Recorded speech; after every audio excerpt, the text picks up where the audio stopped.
ભાજપના સાંસદ મનસુખ વસાવાને તેમના જિલ્લા પ્રમુખે લાફો માર્યો હોવાની ચર્ચા છેલ્લા કેટલાય દિવસથી ચાલી રહી છે।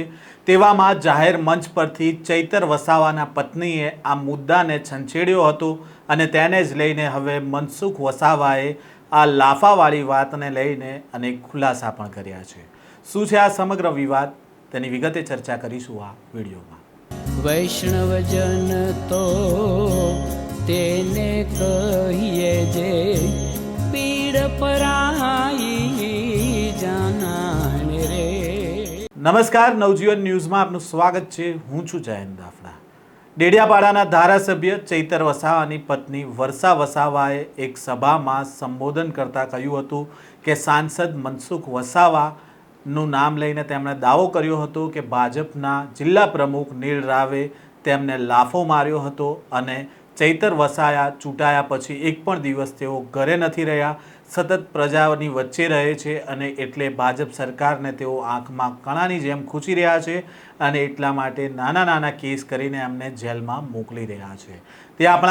તે આપણે બધું જ જાણીએ છીએ અને મંડાળા જિલ્લા પંચાયત ભૂલી નથી જવાનું। જેણે કેસ કર્યો છે તે જ આપણી સામે છે, માટે તેનો બદલો લેવાનો સમય આવી ગયો છે અને આપણે ગ્લાસ સાથે ટક્કર લેવાની છે। જો કે આ વાત કરતાં તેમણે સાંસદ મનસુખ વસાવાની પણ તેમણે જે લાફાની વાત હતી તેનો ઉલ્લેખ કર્યો હતો અને તેને જ લઈને હવે મનસુખ વસાવાનું પણ નિવેદન સામે આવ્યું છે અને તેમણે આ બાબતને લઈને ખુલાસો પણ કર્યો છે। પહેલાં તો શું કહી રહ્યા છે મનસુખ વસાવા, તેમને સાંભળીએ। સ્થાનિક જિલ્લા પંચાયત, તાલુકા પંચાયત, નગરપાલિકાની ચૂંટણી છે એટલે કોઈ પણ ચૂંટણી હોય એમાં વાદ વિવાદ હોય, આક્ષેપબાજી હોય અને આમ આદમી પાર્ટીના નેતાઓ હદ વટાવી દીધી છે જૂઠાણું ચલાવવામાં।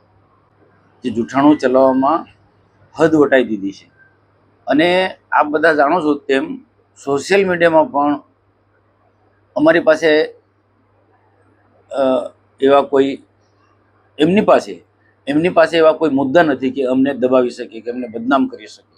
ભારતીય જનતા પાર્ટી સિસ્ટમ છે, બીજી બધી પાર્ટીઓ કરતા ભારતીય જનતા પાર્ટી કાર્યકર્તા ક્યાં શું કામ કરે છે, સક્રિય છે કે નિષ્ક્રિય છે, એ સતત મોનિટરિંગ કરતી હોય। તમારી જિલ્લાની મિટિંગ હતી તો જિલ્લાના મુખ્ય આગેવાનોની વચ્ચે અમારા નીલભાઈ રાવ સાથે થોડી વાતચીત થઈ કે ભાઈ મેં એમને કીધું કે અમુક સીટો પર બધું ધ્યાન આપો તમે, અને જિલ્લાના સંગઠનના બાકીના લોકો થોડા જે જૂઠાણું ચલાવે છે આમ આદમી પાર્ટીના એને આક્રમક રીતના એને જવાબ આપો। અને જે સોશિયલ મીડિયામાં કેટલુંક અમારા માટે બેફામ ગાળો બોલે છે એમના લોકો, કે મેં કહ્યું એમને પણ તમે લોકો જવાબ આપો, એમને આપણું સોશિયલ મીડિયા મજબૂત કરો। આ બધી વાતચીત કરી અને જે બાકીની રીતના જે પાર્ટીનું જે મેનેજમેન્ટ કરવાની હોય એ પણ ભાઈ પ્રમુખ તરીકે તમારી જવાબદારી છે। આ રીતના મેં એમની વાતચીત થઈ। એ સ્વાભાવિક છે કે મારો એક સ્વભાવ છે કે કામ મને જોઈએ, કોઈ પણ કામ કાર્યકર્તા ન કરતો હોય તે મારી રીતના મેં દબાવીને પણ કામ કરું છું। મારી જીતવું છે, તાલુકા પંચાયત જીતવું, જિલ્લા પંચાયત જીતવું છે ને જુઠ્ઠા લોકો, આમ આદમી પાર્ટીના જુઠ્ઠા લોકોની સાથે મારે લડવાનું છે। અને અત્યાર સુધી મારે દાવા સાથે કહું કે ગુજરાતની અંદર જે પ્રકારે ચૈતર વસાવા આક્રમક રીતના ચાલતો હતો તો ચૈતર વસાવાને રોકવાનું કામ મેં કર્યું છે। ગુજરાતની અંદર કોઈ પાર્ટીઓએ હિંમતભેર ચૈતર વસાવાને કાઉન્ટર કરવાની કોઈ હિંમત નથી કરી। એટલે સ્વાભાવિક છે કે મને ટાર્ગેટ બનાવીને ચાલે।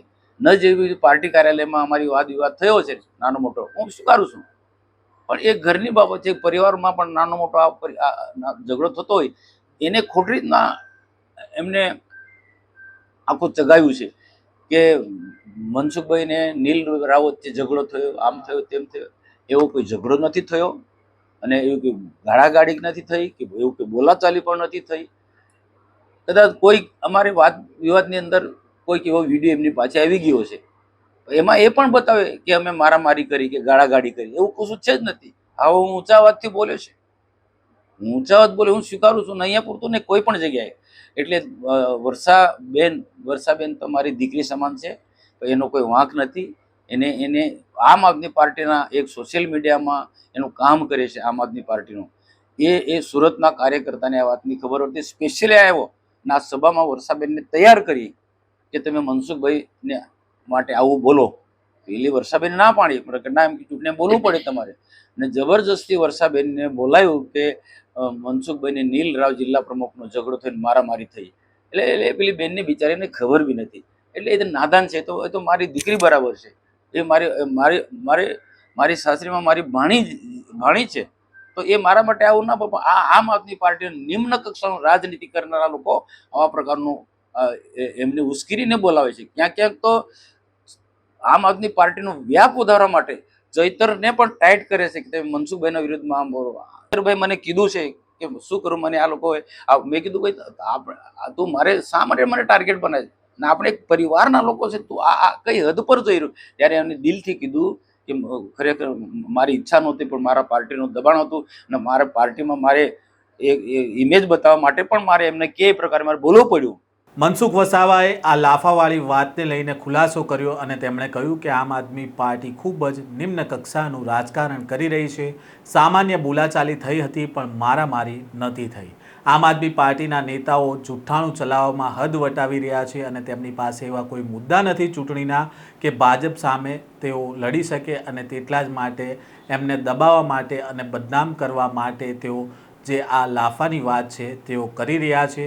અને તેમણે જે આ લાફાવાળી વાત હતી તેને લઈને તેમણે ખુલાસો કર્યો કે નીલ રાવ સાથે જે મિટિંગ થઈ હતી તેમાં બોલાચાલી થઈ હતી, કારણ કે અમુક બેઠકો હતી તેના પર વધારે ધ્યાન આપવાની જરૂર હતી અને સોશિયલ મીડિયા મજબૂત કરવાની ટકોર કરી હતી, અને મારા સ્વભાવ મુજબ મેં ઊંચા અવાજે વાત કરી હતી. તેને લઈને આ લોકો કહી રહ્યા છે કે અમારે ઝઘડો થયો હતો અને લાફો મારવાવાળી વાત કરી રહ્યા છે, પરંતુ ગુજરાતમાં ચૈતર વસાવા સામે મેં આક્રમક રીતે કામ કર્યું છે, એટલે જ આ લોકો મને ટાર્ગેટ કરી રહ્યા હોવાનો તેમણે દાવો કર્યો છે. અને તેમણે કહ્યું કે હું સ્વીકારું છું કે પાર્ટીમાં જે બેઠક થઈ હતી તેમાં નાનો મોટો વાદ વિવાદ થયો હોય એ ઘરની બાબત છે, જેને આમ આદમી પાર્ટીના નેતાઓ ખોટી રીતે જગાવી રહ્યા છે. આમ મનસુખ વસાવાએ જે લાફાવાળી વાત છે તેને લઈને મોટો ખુલાસો કર્યો અને તેમણે કહ્યું કે તેમના અને તેમના જે જિલ્લા પ્રમુખ છે નીલ રાવ, તેમની વચ્ચે બોલાચાલી થઈ હતી. જે કેટલીક બેઠકો હતી